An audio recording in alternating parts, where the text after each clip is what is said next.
Hey guys, it's your brother in Christ, Weston. Thanks for joining me today. We're going to be reviewing a video from Asmongold going over Trump's response, which I think I read earlier. We'll see. It's not good. Let's just reread it. Let's go ahead and start the video. Here we go in 3, 2, 1. Conspiracy theories just aren't true. They never have been. It's an honor to serve the President of the United States, Donald Trump, and I'll continue to do so for as long as he calls on me. The conspiracy theories just aren't true. Then why was the president pushing them? Bill Clinton. Got a lot of problems coming up, in my opinion, with the famous island with Jeffrey Epstein. That island was really a cesspool. There's no question about it. Just ask Prince Andrew. If you think the conspiracy theories just aren't true, then release all of the information. Release everything. I agree. So this was 1 minute ago. All right, let's see what he says. What's going on with my boys and in some cases gals? They're all going after Attorney General Pam Bondi, who is doing a fantastic job. We are one team MAGA, and I don't like what's happening. We have a perfect administration, the talk of the world, and, quote, selfish people are trying to hurt it all over a guy who never dies, Jeffrey Epstein. Why are we giving publicity to files written by Obama, crooked Hillary? They created the Epstein files, and now my so-called, quote, friends are playing right into their hands.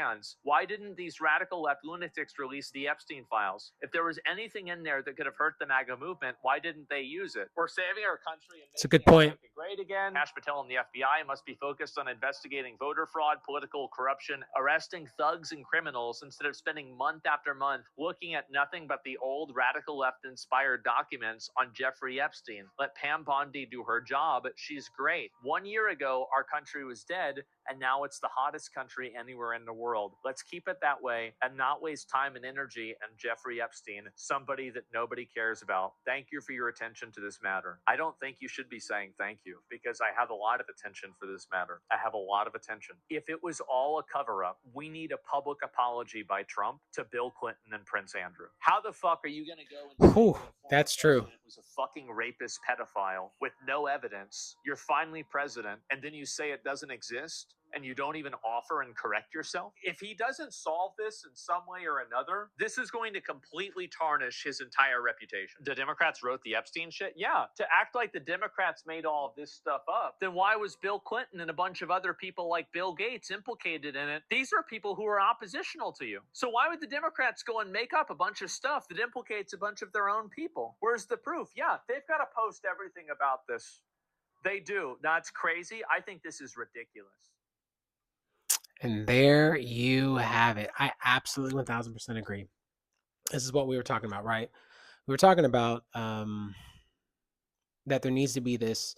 Why even mention anybody? Why is Ghislaine serving? Why would Jeffrey off himself? Why would anybody mention Andrew or Clinton? And then why would you try to like make it seem like the American people are just like a bunch of conspiracy theorists when you in fact agreed to this and everybody else did? And then you kind of like pivot. If there was anything in there, then our Democrat friends would have used that against the MAGA movement. Well, what if they are in there? Then they probably don't want to use it because they don't want to implicate themselves. And so you both are like cloak and dagger kind of situation, or nah, it's not that. You're just both being conspiratorial or like colluding with each other to try and cause a scene over here, or just gaslight everybody pretty much. I'm trying to think of a better way to say it. Pretty much just trying to, the scene that you cause, you're trying to redirect everybody at this point, and it's not working because we're still focused here. And you could tell in that letter, it was like a real focus. Like, why are we bringing this up? Because there's so many people, and to say that there is not a client list or that there weren't people involved in everything that's been implicated, and the people that have off themselves that said they were going to go make it to trial, and somehow they end up, offing themselves, even victims of recent. This is not a good look. Like, absolutely 1000% not a good look. And that message was out of touch with not only his voter base, but also just totally immoral. Now, they didn't mention anything about Dan, Bongino. They mentioned Cash. They mentioned Pam, but they didn't mention Dan.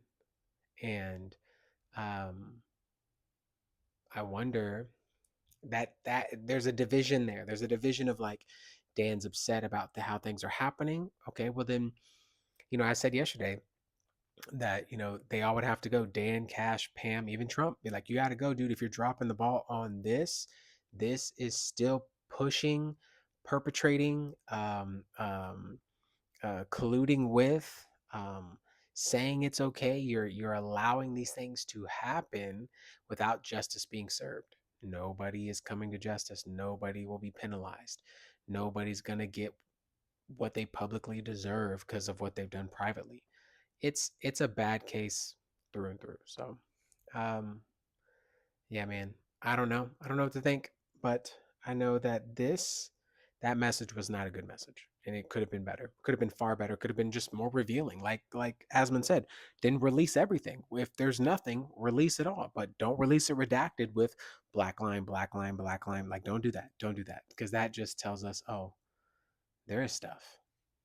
You're just protecting people and maybe even yourself. So, um, health update. I am waiting for my insurance to approve for a neurology exam. So this is, to be quite honest with you, I'm absolutely terrified. And I've done every at-home neuro test that I could think of by myself. I think it goes well, but I'm not a neurologist. So my prayer that I would ask for you to pray for me is that my body wouldn't just be the best on the neurology day, but it would be the best that it needs to be every day. And that if on that day all the things that I'm thinking of what I'm experiencing, and or hopefully not what I'm experiencing, but it's nothing serious. It's something musculoskeletal that can be worked through and fixed, and not something neurological. And yeah, that's what I would ask for you to pray. I don't know when it's going to be. We're waiting for my PCP sent the information over to my insurance. We're just waiting for approve it for me to go see a said person because I requested it. Um, there are some good outlooks for things that I've been doing, and those are just me not trying to be biased, really just trying to be very nuanced and detailed in the things that I'm feeling or doing or have been experiencing for the past 3 weeks.